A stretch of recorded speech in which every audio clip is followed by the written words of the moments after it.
Deuteronomy chapter 19, verse 1. When the Lord your God has destroyed the nations whose land he is giving you, and when you have driven them out and settled in their towns and houses. Verse 2. Then set aside for yourselves 3 cities in the land the Lord your God is giving you to possess. Verse 3. Determine the distances involved and divide into 3 parts the land the Lord your God is giving you as an inheritance, so that a person who kills someone may flee for refuge to one of these cities. Verse 4. This is the rule concerning anyone who kills a person and flees there for safety. Anyone who kills a neighbor unintentionally, without malice aforethought. Verse 5. For instance, a man may go into the forest with his neighbor to cut wood, and as he swings his axe to fell a tree, the head may fly off and hit his neighbor and kill him. That man may flee to one of these cities and save his life.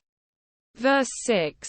Otherwise, the avenger of blood might pursue him in a rage, overtake him if the distance is too great, and kill him even though he is not deserving of death, since he did it to his neighbor without malice aforethought. Verse 7. This is why I command you to set aside for yourselves 3 cities. Verse 8. If the Lord your God enlarges your territory, as he promised on oath to your ancestors, and gives you the whole land he promised them. Verse 9. Because you carefully follow all these laws I command you today, to love the Lord your God and to walk always in obedience to him, then you are to set aside 3 more cities. Verse 10. Do this so that innocent blood will not be shed in your land, which the Lord your God is giving you as your inheritance, and so that you will not be guilty of bloodshed. Verse 11. But if out of hate someone lies in wait, assaults and kills a neighbor, and then flees to one of these cities. Verse 12. The killer shall be sent for by the town elders, be brought back from the city, and be handed over to the avenger of blood to die. Verse 13. Show no pity. You must purge from Israel the guilt of shedding innocent blood, so that it may go well with you. Verse 14. Do not move your neighbor's boundary stone set up by your predecessors in the inheritance you receive in the land the Lord your God is giving you to possess.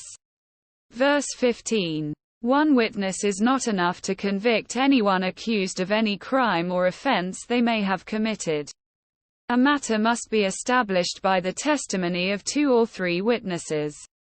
Verse 16. If a malicious witness takes the stand to accuse someone of a crime.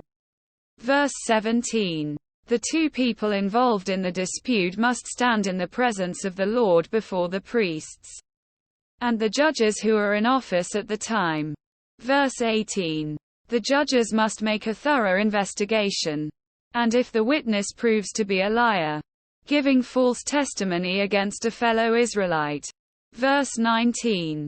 Then do to the false witness as that witness intended to do to the other party. You must purge the evil from among you. Verse 20.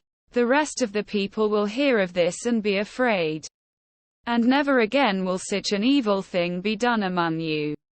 Verse 21. Show no pity. Life for life, eye for eye, tooth for tooth, hand for hand, foot for foot.